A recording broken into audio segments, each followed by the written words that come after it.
తాకట్లో ఉన్న మీ బంగారాన్ని విడిపించి ఆ రోజు ఆన్లైన్ రేటుకి కొంటాం. Sharma gold company. నమస్కారం. విశ్వావసునామ సంవత్సర ఉగాది శుభాకాంక్షలు.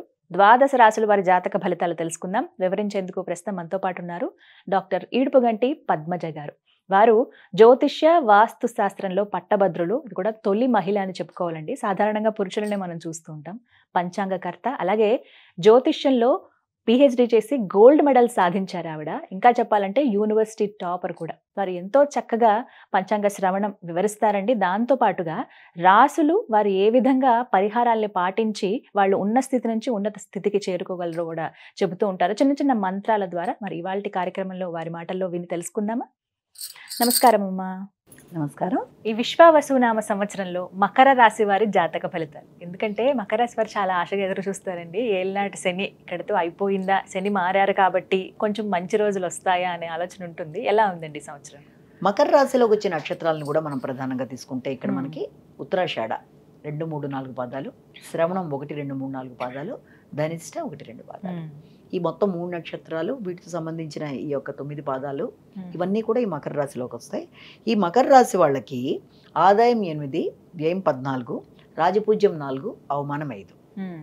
అయితే వీళ్ళకి గురుగ్రహ ప్రభావం వల్ల మొట్టమొదటిగా వీళ్ళకి ఈ మే దాకా ఉండే సమయంలో వీళ్ళకి సంతానానికి సంబంధించిన విషయాల్లో కానీ, వారి యొక్క అభివృద్ధికి సంబంధించిన విషయాల్లో కానీ, అంటే సంతాన అభివృద్ధికి సంబంధించిన విషయాల్లో కానీ, వీరి యొక్క వ్యక్తిగత ఆలోచనలు ఆచరణలో పెట్టే విషయాలు, క్రియేటివిటీ, వీటికి సంబంధించి చాలా చాలా మధ్యలో వీళ్ళు కొంత ఇదవుతూ వస్తారు. ఎందుకంటే మొన్నటిదాకా ఏలినాటి ప్రభావంతో కలుపుకొని అది ఒకటి ఉండడం, తర్వాత వాళ్ళ యొక్క ఇంట్లో పెద్దల యొక్క ఆరోగ్య వ్యవహారాల్లో కావచ్చు, తర్వాత వీళ్ళ వ్యక్తిగత గుర్తింపు గౌరవం విషయంలో కావచ్చు, వీళ్ళు ఆశించిన స్థాయిలో లేదే అన్న భావన అయితే మొన్నటిదాకా ఉంది. వీళ్ళకి ఉంటుంది ఇంకా కొంచెం ఆ ఛాయలు ఉన్నప్పటికీ, ఎప్పుడైతే గురుడు రాశి మార్పు అనేది ఏర్పడుతుందో తప్పనిసరిగా వీళ్ళకి ఒక గుర్తింపు, గౌరవం, ఉన్న లోన్స్కి సంబంధించిన విషయాల్లో వాటిని అధిగమించుకుంటూ ముందుకు వెళ్ళిపోవడం, ఏదన్నా ఉన్న పాజిటివ్ విషయంలో ఖర్చు లాంటివి పెట్టుకోవడం, వ్యక్తుల యొక్క సహకారం అనేది పాజిటివ్గా ఉండడం,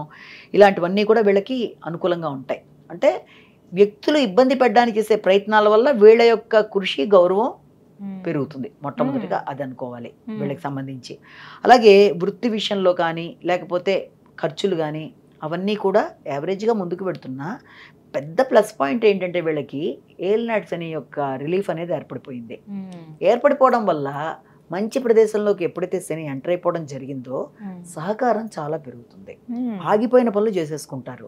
ఇప్పటిదాకా జరుగుతుందా లేదా, ఇదేంటి, ఇవి అవుతుంది అంటూ సంవత్సరాల తరబడి ఆగిన పనులు ఆటోమేటిక్గా సునాయాసంగా అయిపోయే అవకాశాలు లాంటి దానికి అవకాశం అనేది ఏర్పడుతుంది.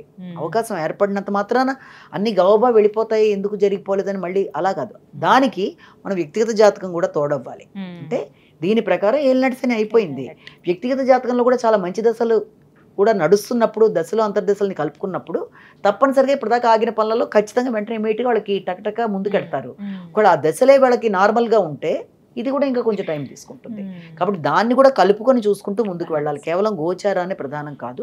కానీ ఇక్కడ మనకి ప్లస్ పాయింట్లలో ఎదురుగుండా కనబడుతున్నవి ఏంటంటే మాత్రం ఆగిన పనులు అవుతాయి, వ్యక్తుల సహకారం బాగుంటుంది, ప్రయాణాలు ఉపయోగపడతాయి, తన సామర్థ్యాన్ని తనే పెంచుకుంటూ ఎవ్వరి మీద డిపెండ్ అవ్వకుండా నేను చేసుకోగలననే ఉద్దేశంతో చకచకా ముందుకు చేసుకుంటూ వెళ్ళిపోతూ ఉంటారు.